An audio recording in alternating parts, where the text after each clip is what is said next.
Next up at UFC Kansas City, we have Pedro Munhoz taking on Chris Gutierrez. Pedro Munhoz, 19-7 overall. Only 1-3-1 in his last 5, but he's coming off that eye poke no contest with Sean O'Malley. He's taking on Chris Gutierrez, 19-3 overall, 4-0-1 in his last 5, and he's coming off that retirement knockout win over Frankie Edgar. Pedro Munhoz, a busy striker, a very good striker, sets a nonstop pace. He has really, really nice leg kicks. Very dangerous BJJ, but he just doesn't look to take it to the ground, right? He's not really offensive wrestling people to get it to the ground. He does have a negative striking differential, which is surprising because when you're watching him fight, he does seem like he's in control and not being hit more than he's hitting other people. We talk about sort of his spotty record as of late, but the reality is he lost to Dominic Cruz, former champion. Jose Aldo, former champion. Frankie Edgar, former champion. Aljamain Sterling, current champion. So he's losing to champs and former champs. He is coming off that loss to Sean O'Malley, or the no contest to Sean O'Malley. He won that first round. He did it with leg kicks. He just chopped up Sean O'Malley's leg. The tide seemed to be turning, and then Pedro Munhoz bailed. He was like, I'm done. And then, I got poked in the eye. It felt like he took the easy way out, but he did win that first round. He's taking on Chris Gutierrez. Chris Gutierrez is a very good kickboxer. He also has great low kicks, good cage control, solid volume, good cardio, can keep a solid pace. No surprise with his game plan. He wants to come forward, blast your legs, and then throw straight shots at your head. Takedown defense is solid at 73%. And then I mentioned he's coming off that knockout win over Frankie Edgar, which, great, you knocked out Frankie Edgar, but Frankie Edgar was 40-some-odd years old. I like Chris Gutierrez to get the win. I think he's the spot here. Minus 207. Honestly, those odds are probably solid. It looks like they tightened a bit. He opened at minus 235.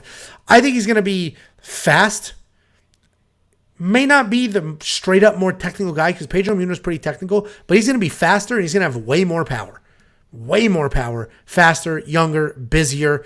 Yes, Pedro's losses are all to former champions, and that may be like a Dan Ige moment here where he was 1-4 and then got that win together. I don't necessarily think that's going to happen. I think Chris Gutierrez sort of comes forward, pressures, does what he wants to do, and I do like Pedro Munhoz quite a bit, but that Sean O'Malley no contest just makes it feel like Pedro Munhoz, he's probably seen sort of his best days in the highest level of competition. So Chris Gutierrez is the pick, and those 2-1 odds, I go back and forth if they're a little wide or not, but I think we should be good. What do you think, Jakey boy?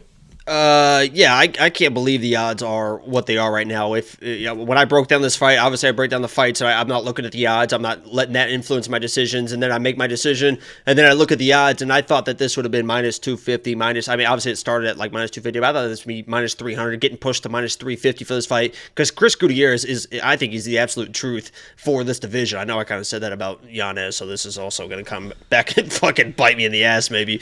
The crazy part, which we learned today, Angelo, is that Chris Gutierrez fought Aaron Phillips, who's in the opener, and in that fight, there was issues with the doors, like the receiving doors, because it was in a warehouse or something like that, and they fought in 30-degree weather. They just couldn't close the doors to get the heat on there. Like, well, you're still going to fight. I have no idea what they were wearing in there, but somehow Aaron Phillips got hurt in that fight because it's so goddamn cold. 30 degrees. Could you imagine having an MMA fight in 30 degrees? I mean, I know I was doing that in the streets of Indiana. I was slanging out everybody. Anyone can come get it on me.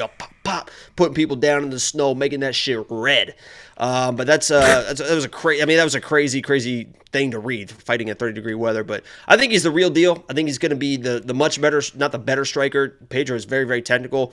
Probably has the ground advantage, but as Angel mentioned, doesn't really have a way to get it to the ground. I think he needs to use his grappling if he wants to win this fight, because Chris Gutierrez is such a dynamic striker. And I think the technicality of Pedro Munhoz is going to be his downfall here. He's a little bit too technical for a guy like Chris Gutierrez. To fight Chris Gutierrez, you kind of have to be a little bit more loosey-goosey in your strike. You can't just shell up. He will take advantage. He will get the strikes around your guard, and I think that's what he does here. And honestly, if there wasn't, obviously Rob Font that way, I don't think Rob Font should fight down again, but I would love to see Chris Gutierrez against Rob Font. I think that would be a fun fight. And if not Rob Font, I think they might match up Chris Gutierrez with Adrian Yanez, and that would be absolutely insane. I honestly think that he might be able to beat Adrian Yanez as much as I love Yanez. But Chris Gutierrez, I think he absolutely dominates this fight just because you've never been finished. and Pedro Munhoz, people will be like, oh, nobody's ever finished him. Doesn't mean you can't get finished. If there was anyone that can finish Pedro Munhoz, it's going to be Chris Gutierrez, man. I think he gets it done.